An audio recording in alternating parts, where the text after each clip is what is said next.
Okay, getting the show on the road. I found indeed the initial prosperity for each area is 18. That's probably what I would have set it for anyway, but it's actually early on in the rules. Far easier to figure out than most things, but of course that's the kind of thing that I have difficulty finding. Now we're at the diplomacy stage, and there aren't a lot of adjoining territories, but there are some. Our Vikings and Sandra are adjacent to each other, and over here we have an adjacency. Those are kind of important issues to resolve, so I kind of want to think about them a little bit. After that, adjustment of powers. I guess that's where we count to see who's got what power. I'm going to use this little marker from each character to kind of indicate that. So this guy is going to be at 2-6, but does he have a temple? So he'll be at 7. Now what does 7 mean in a 6-player game? It means he's just short of getting his level 2 power, as an example. I'll go through that while I also go through the diplomacy and kind of think about the game a little bit. I'll try to report on what I'm thinking at some point or another, or what I thunk, but right now I'm really being faced with something that I have no idea how it's going to proceed, basically. I mean, obviously, the broad diplomacy type ideas, those can come forward pretty easily, but I want to kind of come up with the strategy behind what different players are aiming for. Whether or not they're going to be... Everybody wants to expand, but whether or not they want to engage in combat right away, which is probably very bad. Most games like this, you want to expand into the neutral areas, so you start to create kind of a friendship with the people that are near you, actually, that you're most likely to attack. But there's always a possibility that someone decides to launch a preemptive strike, knock someone out. Does he give you much, though, is the question. It's not like the game where a preemptive strike works. I can think of 2 where it works. One is Titan, which is that pink wreck up there. The reason it works in Titan is you get something for wiping the other player out. Here you get their gold, but big deal. Now you might be able to get them to submit to you. That might be of some value. You get half their income from then on in this. But the other one is, and what you get in Titan is you get their stack of control counters, and you get some points for killing them. You don't really get anything from this except the territory that they possess, which isn't terribly valuable. The other one that really strikes out as this is Stellar Conquest. Stellar's a game where population is incredibly important. Everybody starts with a big pile of it. If you can get a first strike on someone early on, you seize their population, and you're really kind of double the size of anyone else. It also paints a big target on your ass because everyone else wants to reduce you. They probably can't take you out right away the way you could take someone else out on not on the first turn, but around turn 4 or 5, you could just hit somebody without them believing that anybody's going to attack at that point. I don't see any such advantage in this. So I think the likelihood is the people who are near each other are going to learn to live with each other. As I'm here kind of zoning out on the game, trying to figure out, get a grasp on the alliances that are going to form it, whatever. There's this number that I noticed. I've noticed this before. Every single area seems to have a dagger with a number next to it. I can find no reference to what that means. None whatsoever. It's not even on the chart upon which everything else is. I'm not sure what its importance is. It may be some rule that didn't give form, but you'd think that the artwork would have been fixed more than just by removing it from whatever intention it had there. I honestly can't think of any reason for it. It could be something to do with villagers. The number seems reasonable. So these are guards. Those are ordinary, I think. Elves are ordinary.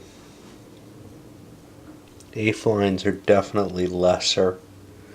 So I think that's what it is. I think it's the villager strength. Pre-calculated for you. But I wouldn't be absolutely certain. Let's see. Giants are 4. They're exceptional. So yeah, I think that's what it is. Goblins are 2s. Alright. Okay, so everybody's kind of settled on a one-turn alliance with people that they could be hit or hit by for the current turn. So Sandra is allied with both of these. I'm sorry. These two are allied. And that'll be it. Everyone's kind of unwilling to consolidate something stronger. Although our merchant here was trying to convince our necromancer, hey, we could maintain a long-term alliance back to back like we are. And if you build merchant guilds, it'll be good for both of us. He was unwilling to commit to that, though. He thinks he has maybe an advantage in fighting. All right. So now we come to the adjustment of powers, and I've already added these all up. Most are at their level 1 power, 7 points. We've got 8 pointers for the elf. And for the 2 evil players. And only a 5-pointer over here for the merchant.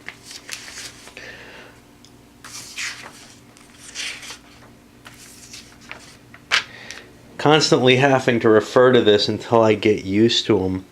But the elf's second ability is the doppelganger, the extra production. The evil players, better undead. And Orkron has his fanaticism spell. Alright. Point-wise, the spells that are able to be cast there, the fanaticism costs 6. Persuasion only costs 3. So he actually has more chances of getting those additional recruitments at this point. Anyway. Also trying to get a grasp on what kind of pieces they have and what kind of chance they have of taking an area. So for example, this guy has 3 humans, or 3 elves. That's a pretty powerful force. 15 strength points. I go into here, if I can reach there. I don't know if I can. 1, 2, 3, 4. I'm not going to make it to the capital city, so I can't actually attack it on the first turn. I would be able to in the area game. But that 15 strength point sounds significantly better than what I'm going to face off here. Which means there's a pretty good chance that I'll be able to take this and expand in that direction. I'd also like to expand here, though. And here I only have a single elf worth 5. Going down here. Now here I can actually reach 1, 2, 3, 4. 2, 3, 4. I can't reach with this one. But here I only have 5 strength points. Now I'd be good versus good. They'd have a 4. I'm going to have a +1 on the table. And with only 1 unit, I'll be able to keep it. So that sounds like something I can make. I'm just trying to kind of look at a power and see how likely am I to advance and accept that. So the next thing that happens is the random events.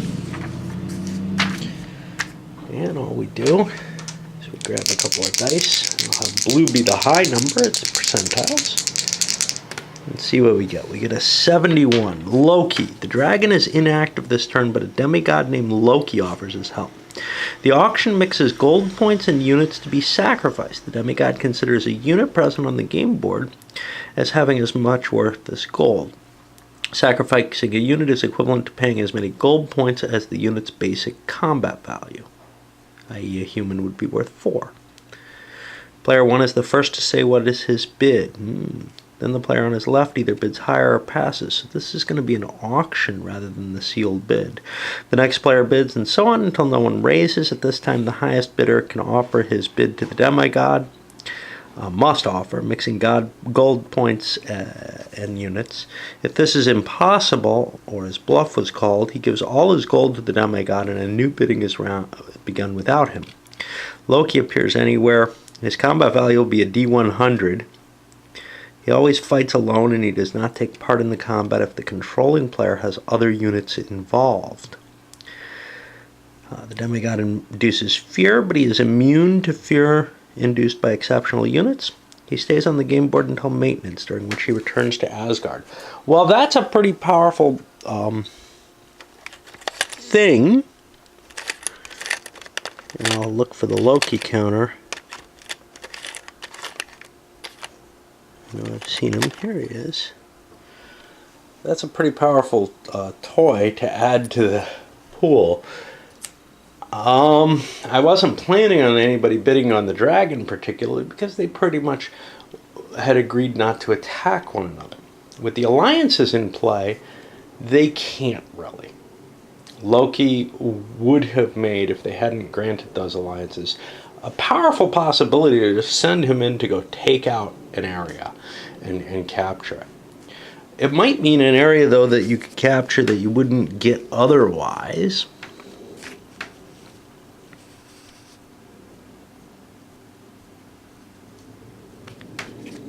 Or somebody else's, somebody who's not in your allied zone that you could hit.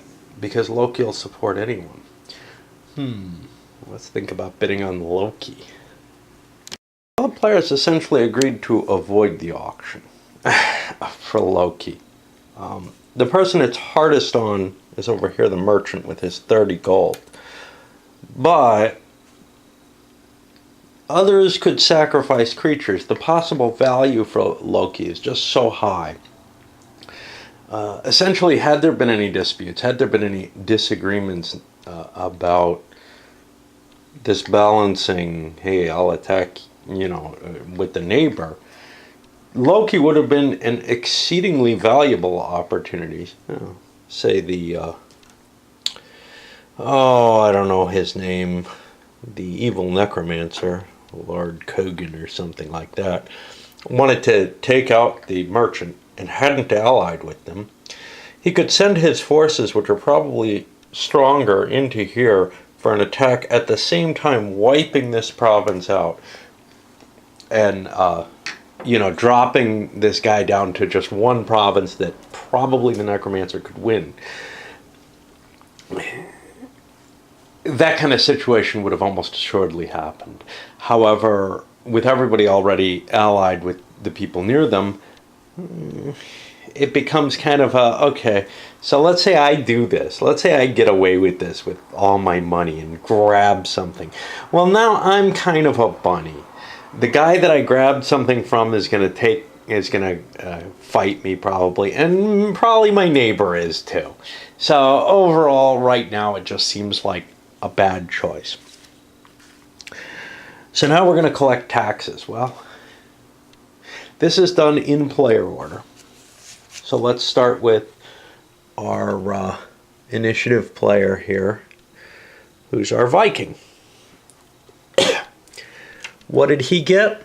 Well, his tax base, remember, I'm going to force, I'm not going to use the optional rule here that allows the more detailed tax collection. But it actually requires more thinking to do it where I have to collect at the same rate. He's got 2 territories with castles, so he can tax, not that. Yeah, that and that. So he can tax both of them. Does he have anything to up the value? Vikings aren't humans. Humans are a specific critter. And I don't think I have any windmills or anything like that. So all I have is the base. Let's see if we've got any. Okay. That's the tax level. I'm looking to see if we have the modifiers there, but I don't see them. Okay. So now it's based on how much I want to tax. Now, at this point, I'm most of the way there. I'd like to get some cash, but I don't feel like I want to overtax at this point. I think the light taxation makes sense. That's going to give me times 2 the value, which in this case is 5 and 3, 8. So I'm going to get 16 gold. I'm going to need my counter tray without spilling it, hopefully. Or without spilling it unhopefully as well. I just don't want to spill it, to tell you the truth. I don't really care about any adverbial. Okay, and that's going to increase my prosperity by 2. Do I have any abilities that help me with any of this? I don't know. Probably not. But I do have to kind of pay attention to those things because I don't obviously have them memorized. Yurik's own abilities are all combat on the first level. He has a plunder ability that I'm not going to use on this. And his lord ability is that he's a hero. So that's him. And we'll do the same with the others. They'll probably all tax at light. I can't imagine trying to pull a huge amount of cash at this. Now we're in the recruitment phase, and again, this is done in order. Yeah, obviously you could tweak the game around, make it simultaneous, whatever. But the fact that it's done in order kind of is a weird situation, because for the first player, and there's an option to allow the first player to choose what the order is going to be. The first player has a disadvantage in telegraphing his moves, but an advantage in being able to get unit types before other people do. So it's kind of like this mixed, hard to tell where that's going to fall out, but it may depend on different times. Anyhow, I clearly do want to buy some crap. I believe this is not when you're going to build assets. That requires money at a different point, $10 per asset. I probably want to buy a couple of assets, so let me put $20 aside. That doesn't leave me with too much. I'm left with $16. I'd like to build some troops. Well, over here in Jylland, I want to get more elves. That's definite. I probably have enough here. Do I have a temple? Yeah, I have a temple here, so I could try to go for a hero as well. Alright, so let's go for our hero down here. Let's see what we need to do that. As you can see, it's not really deep in my mind, even though I went through it all. So going for a hero, I get 1 for the temple. Alignment is good and I'm good, which to me I think means that the faith 4, that puts me up to a 5. So I'll roll a die, see what I get. I get an 8, that's not good enough, so I'm not going to get a hero there. Now for recruiting units, right, I had $16 available. I want to build, well, one of the suggestions they make is, hey, try to buy your big units first if you're trying to get a buy on the cheap. But I'm very interested in getting a Pegasus. Of course, an elf. Of course, Pegasus could probably fly to here and join that. What's my cost? I think an elf is a common creature. We got base costs somewhere. God knows where. There we go. Ordinary is 5, exceptionals are 10. So if I want a Pegasus with its fear advantage, geez, what does that do again?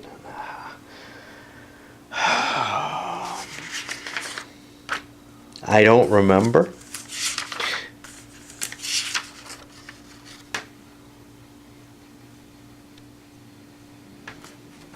Unfortunately, this doesn't have good numeric references like some games do. So now we have to hunt through and look for where fear is covered. An exceptional unit induces fear.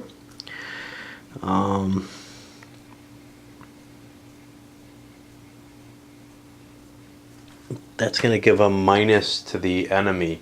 But that's only applicable when the enemy has actual troops. It's not going to affect them, I think, when they have villagers. I don't know.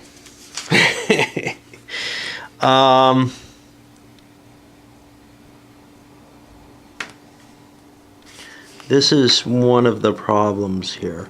The random gives a result, and the modified the result is added to final battle strength. The attacker's battle strength is less than defender village folk. Now when we go to against another player, we got other stuff like a multiplier. Yeah.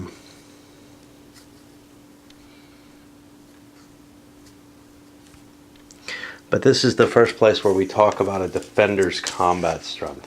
So I think the fear will not work against villagers in any sense of the word, which is to say they don't use this table. But I'm not sure. All right. So what was I looking at here? It would cost me $10 to get a Pegasus. I think it's worth trying to do. Let's go back here. We have a camp that gives us +1. I don't want to spend any extra. There isn't any event. I've got a base of 4. +1 for the camp is 5. I get one. So I spend 10 of my gold on a Pegasus.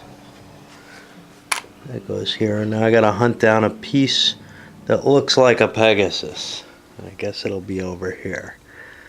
This looks very much like a Pegasus. Now here's a problem.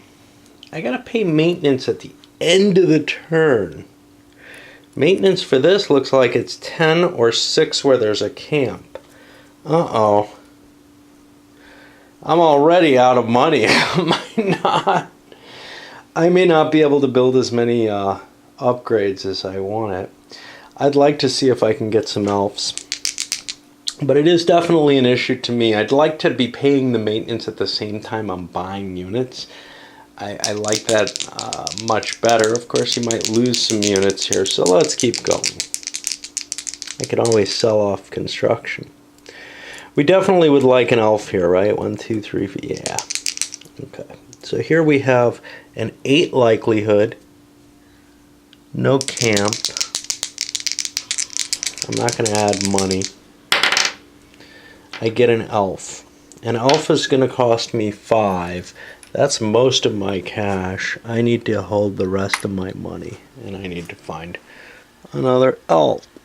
And I probably shouldn't have bought what I did. And I have to hunt through here and look for what an elf looks like. This is an Aethel something or another. These are Cav.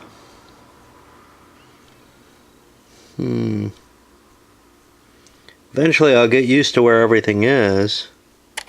They're dwarves. Maybe the elves are over here and I just didn't see them. We got heroes here. All the buildings. Geez, I don't see elves. Now I found them somewhere. What do they look like again? They're yellowish. That's why I didn't see them. There we go. Not enough light. These are very difficult to read, though. Now, I could try to build more elves, but I think I've got a big enough army already that I'll pass to the next player and let them produce their stuff. And we'll kind of follow the same kind of procedure. I realized I screwed up. I did this guy first, but I think I paid off here. Crap. So I bought a Pegasus that was 10 and an elf, so I should have $15 back. And he certainly is fine buying those.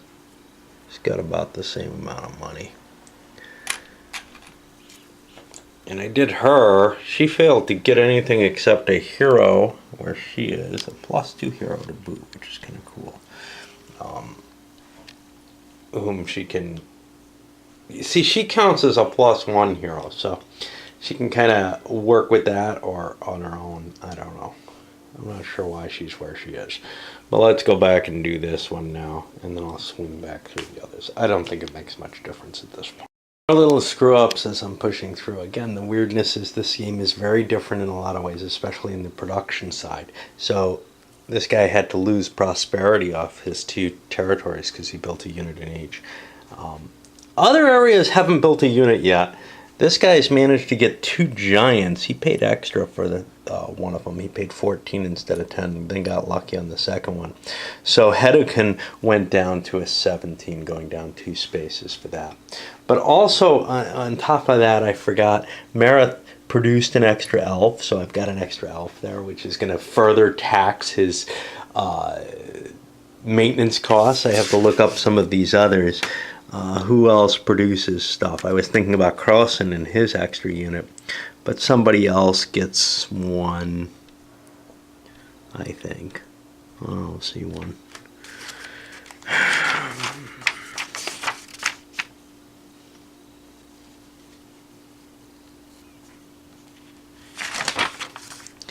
There's definitely a pain in the ass factor to learning the special abilities and everything. It would be nice to have... you got your player aid cards, which is great if you're playing individual players, and actually those are separated here. And I should probably give these to each character rather than dealing with the rule book. But when you're playing alone, you don't have that. Now, what else is missing here? You got a translation side.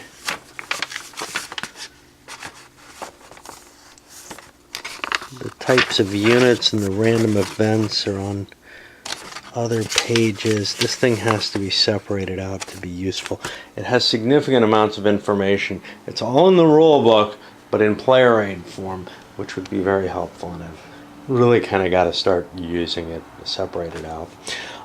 Anyway, moving on to this guy. We're most of the way through the turn at this point, although we haven't gotten to the military segment, which is pretty long, I'd assume. And I'm really taking my time here. I mean, I'm spending the whole day on this first turn. It's tough to learn. These are very different kinds of systems. And the rule book is kind of painful. Not that I'm referring to it all that often, but it's just tough to drink in for me. But anyway, what we're hitting here is the building assets segment, where each power in turn has the option to buy new stuff. Those buildings within the territories. Now, the reference back and forth is painful. Yeah, I was going to get that damn booklet, but I'm so bad at preparing things like that, or bothering. So, I think the only person who has anything special here is Sandra. And that's not until level 2, which she's not at. Some of the others are. Who is? My elf and the 2 evil guys are at level 2, if I recall correctly. Alright, well, it costs 10 for anyone to build something, except maybe Melok. No, only once he hits level 2. So, let's take a look at our Viking here, and what might he want? Right now, he has a camp and a temple. Now, temple-wise, he did not get a hero. You probably don't need multiple temples, except another temple would boost him to his level 2 power. What's his level 2 power? Seawolf. Cheaper naval actions. That's an interesting idea, but I have to worry about my maintenance costs. And my maintenance, I think, is just my military units. Let's flip through the book and see.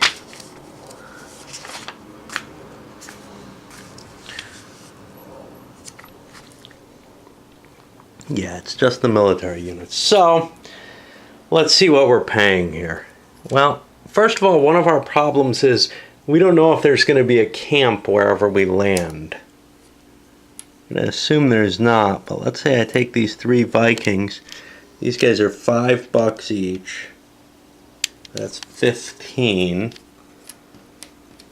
if I bring them all with me. I don't have my powerful leader. This guy's maybe another 5. That's 20. That takes all this money, but I still have 10 to build something. So what would I want to build? Do I want to increase my prosperity with windmills? I can do that by limiting my taxes, as I've been doing. Do I want to improve defenses somehow? What are my different buildings? Let's look them all over again and think about them. And obviously not everyone's going to make the same choice, but we want to put the ideas in context. That's what I have to do. A castle, we don't need that. We have them everywhere. A mill, I'm not too impressed. A camp. I have a camp in both my... Oh no, only up here. Well, that's kind of interesting.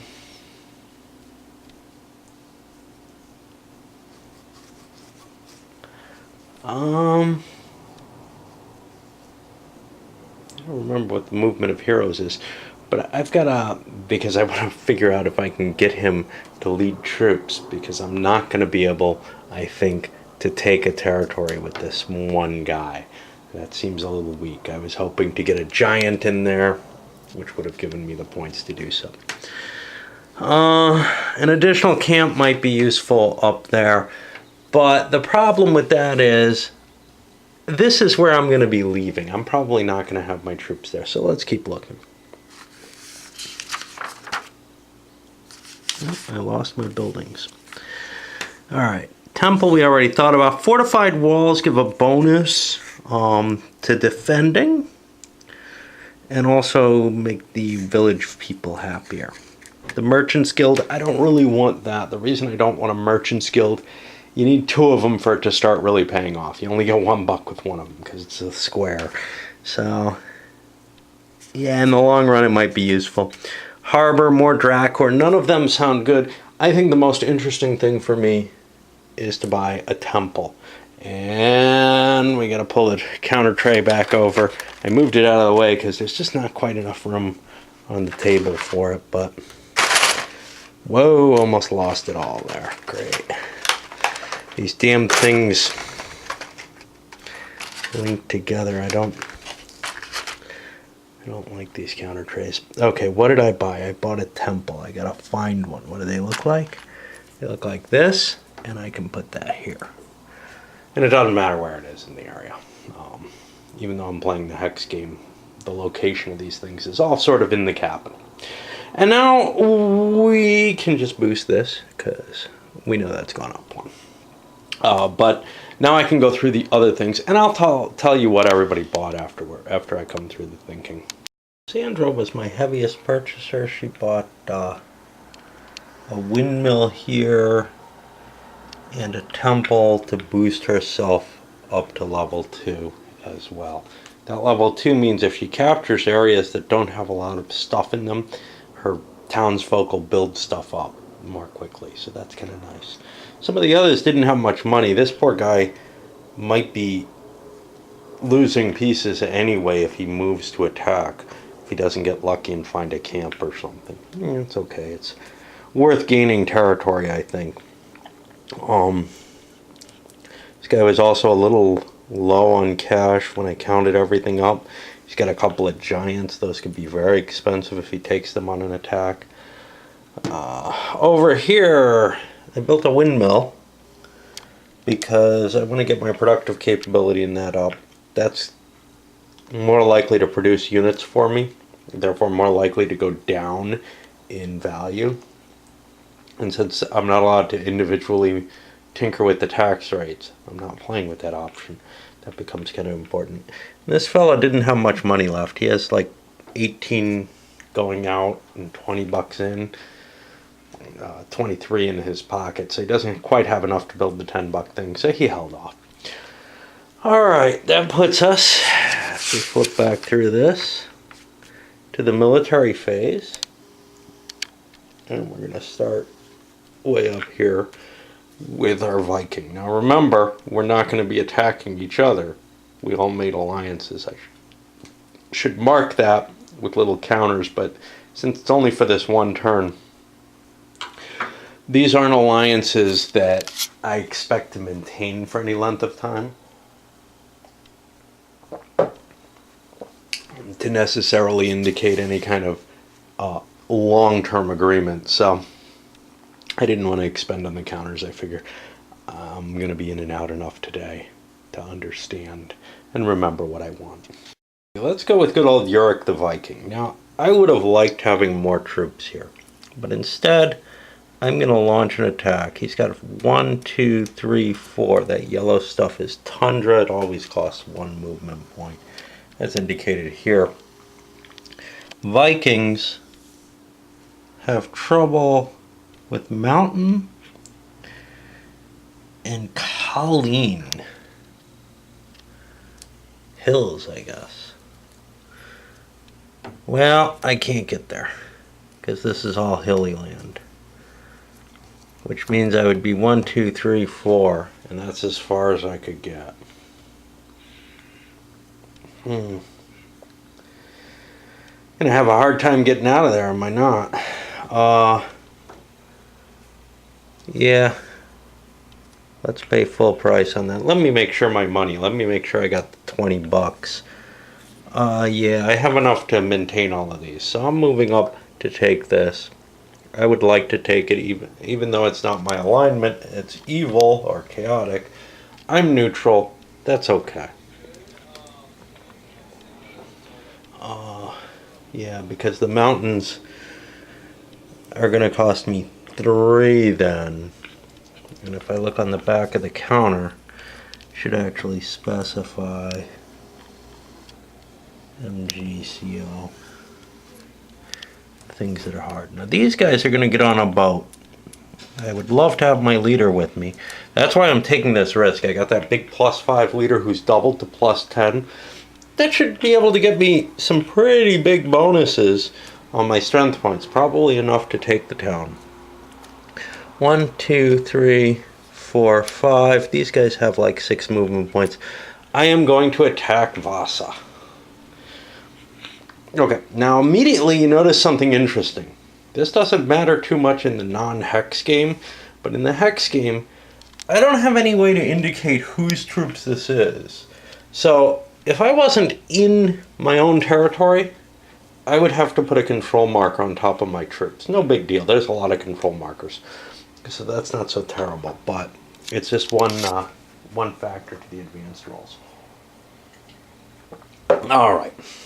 Well, let's test out the combat system, as my friend Clambo would say. First thing we do here, and yes, I'm speaking of the King of the Bivalves. Well,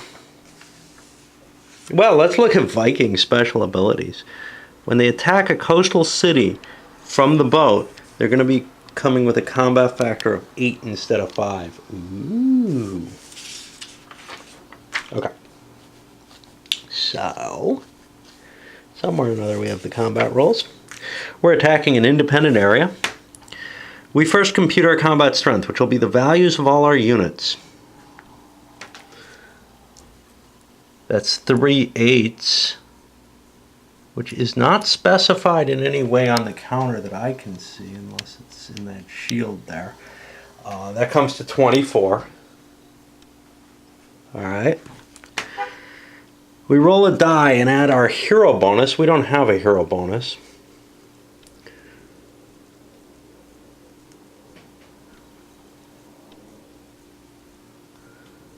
See, now this looks to me like potential of combat of units. I don't know. So I roll a 7. At 24 means I'll be a +7. So I'm at 31 strength points. What about the villagers? What are they at? Alright, well, they are a neutral area against a neutral. That means their base strength is only 4. Sounds like I'm winning so far.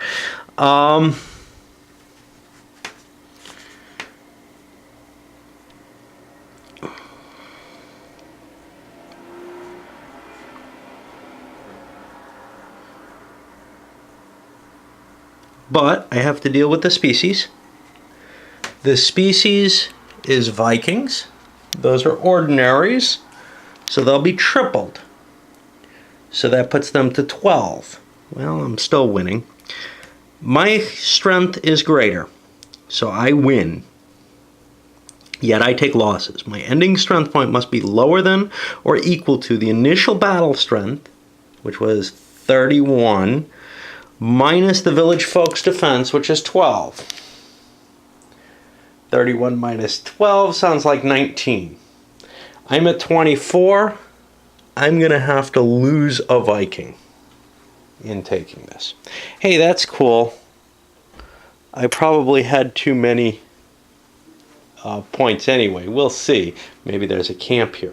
But I've taken the territory. I'm going to need these damn counters near me again.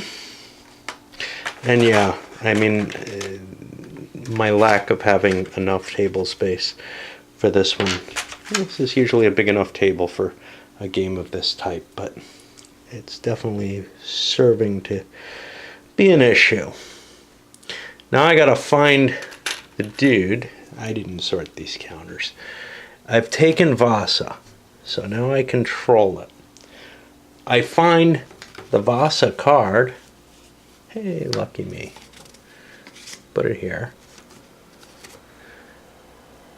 Find a prosperity chip. It's going to be at 18 prosperity because I just captured it. I get... what else?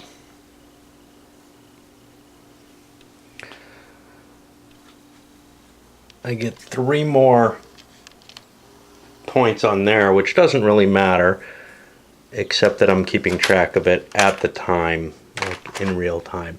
3 more is going to put me almost up to the 3rd level of power. Okay. And now we gotta find where my bonuses are. My bonuses are gonna be here. Do I get any modifier to this? I believe so. I roll a die and add the fertility of the region. That doesn't... oh, fertility. Fertility is 5, which is also its max tax value. So I get an 8, and I'll get a camp and 4 gold. So I get some pillage value from this, as well as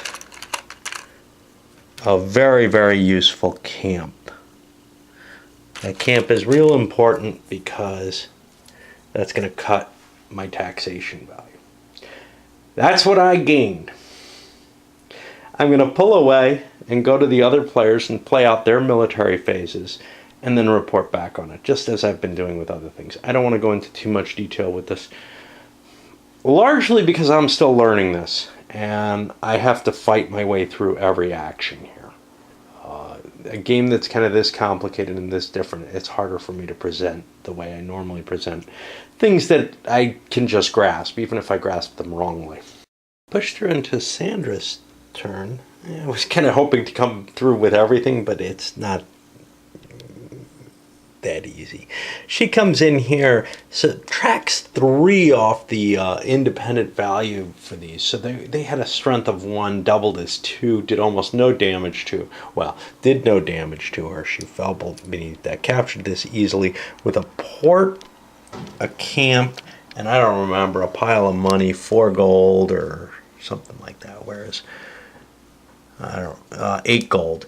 And then the next one, she lost a guard taking, which is painful. And she's left this completely undefended. That's fine.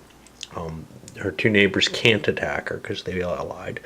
And ended up getting something rich there, a temple, a guild, a merchant's guild, and 12 gold. That's a pile of money. Now, what you're seeing is her ability to rebuild stuff. That doesn't seem to matter much if you're going to get good rolls on your conquest. And with the amount of income coming in from this, conquest is paying. She's easily going to be able to afford her troops even without having taken the loss. The one thing, the temple actually added one more. She's now up to her 3rd level ability, which is what, honor code, which means if she attacks other people's stuff, she's not going to destroy their resources, their assets there. That's kind of nice too. She's very good at building up, a powerful, a kingdom with a lot of wealth in it, a lot of assets built up in it. All right, so we'll move on to our elf friend here. Our elf had an interesting option. He could have, on his production turn, duplicated this Pegasus and made an extra bonus unit. He didn't do that. But he's going to use it anyway to make an attack here. 1, 2, 3, 4, 5, 6. That's a big risky maneuver. But if he loses it, he loses something that, well, has a fairly high maintenance cost. And then with his other folks, he's going to take his Horde of Elves, and he counts as a +1 hero. 1, 2, 3, 4, and go into elf line. Now, what's cool about him is he gets to summon things. Now, he doesn't have to be there to do it. So he has 3 magic points each for summoning forest critters. So he can summon 2 forest critters to support him for this round of combat. I've got to decide where that's going to be more valuable. I can only bring, well, this looks like forest. I don't know if it counts. This is really a forest hex, so I'll count that as the only one. So I could bring in 1 here. I could bring in both here if need be. I've got 6 points of magic that I can spend. I can actually spend 8, but my magic comes in points of in groups of 3. So I can only buy 2 of them. There's nothing else I could have done. If I had duplicated the unit, that would have used 6 points of magic. That's the level 2 power. But I think probably splitting is sufficient to guarantee that I get both, but it may be the case that I need to put both here. This ended up being a tougher fight. In fact, this was riskier than I thought, but I ended up, Sandra did end up winning it, but this ended up a tougher fight than I thought it would be. 5 times 3 is 15. I had 12 in there. The die roll, well, without a leader, there's no guarantee that you're going to get extra points. The chances are good that would be enough, but I sent both my forests in there. That may have been a bad move, because it came close enough that only a forest could survive, so I lost my Pegasus due to that. I'm also looking at how hard it's going to be to move this pile of elves, or any of them, in any direction. I don't have a port here to begin with, and even if I did, it's not in the capital, so I'd have to move for a turn and sit outside the camp bonus before I get to use it. So it's going to be a slow trek. Some of the terrain is kind of tougher. Big difference between the area and non-area game. In the area game, this would just be able to have a port and be connected and sail out 2 areas and be great. I'm not sure which I like better or not, but with all the hexes on the board, it's kind of hard to play an area game. Anyway, he got his 2 areas, which is the important thing, and now we come over to our merchant buddy. Some other iffy factors, either with the combination of the historical setup and the advanced rolls. Neither of the evil players could get to anything. 2, 3, 4. I could have conceivably gotten to this had there not been an alliance or had I wanted to fight. But in terms of reaching capital cities, they're in a position where this was not 1, 2, 3, 4, not reachable. those big, they don't have things like giants, which were able to run across 1, 2, 3, 4, 5, like he was to get Courland. So they're not expanding, and that's a bad situation. Necromancer has moved against Vasa, and is more or less assuming the dwarves are going to take a while to telegraph any kind of move that they make coming out of Easti, so they feel safe moving away at this point. That's the end of the conquest, though. They've not made any additional conquests, whereas all the other players have. And you can see the Necromancer is actually making an attack on our Vikings here, with the hope of capturing. Now, I think all we have left is the maintenance, which is simply going to be adding up the maintenance cost of the units. Now, this is kind of a headachy type of situation. Most games that have maintenance are fairly easy to see, but in this one, it's a pain in the butt. Not least among the reasons that the numbers on here are almost unreadable to my eyes. Of course, the values for maintenance are explained here, but you have to be able to assess what the units are, which is also not terribly easy just flipping through a stack. The artwork may be beautiful and very fairy-like, but it does not very quickly describe what you've got in front of you in the way that most games, even most Azure Wish games, seem to do. Alright, I'll come back just to sum up the end of the turn before I... Well, everybody made their maintenance costs. No question there. The people who have troops kind of out, well, this guy is the Necromancer. He spent a decent amount, but he's got a lot of his troops as undead. Now, he's got a problem. His undead are only 1 strength point troops, I think, right now, unless I'm mistaken. No, he's up to level 2, so he's got that 4-point undead strength points. If his undead end up falling either into someone else's hands, which can happen, or if he falls below that 8 points of power, then they're only worth a point each, and his army rapidly becomes very weak. We're going to see how potent he can be as he faces our Vikings here. Now, others, one thing I forgot was elves are free in good areas. So the elves that I have here and here didn't cost anything. So he's still got a hoard of money left going into this next turn, as does Sandra. The good players are doing very, very well cash-wise. And, well, there may be some threat on Sandra, but not much. This guy has no real threat on him except that he's going to run into our merchant at some point or another. Trying to remember what there was something preventing good players from doing bad things to each other, or good and bad players from aligning, or something like that. I don't remember what it was precisely. Maybe some spell effect or something that couldn't be used. I don't remember, but I remember there was something that you couldn't do to another good player that I'm a little worried about. Alright, I'll look that up. If I don't find it, this is going up.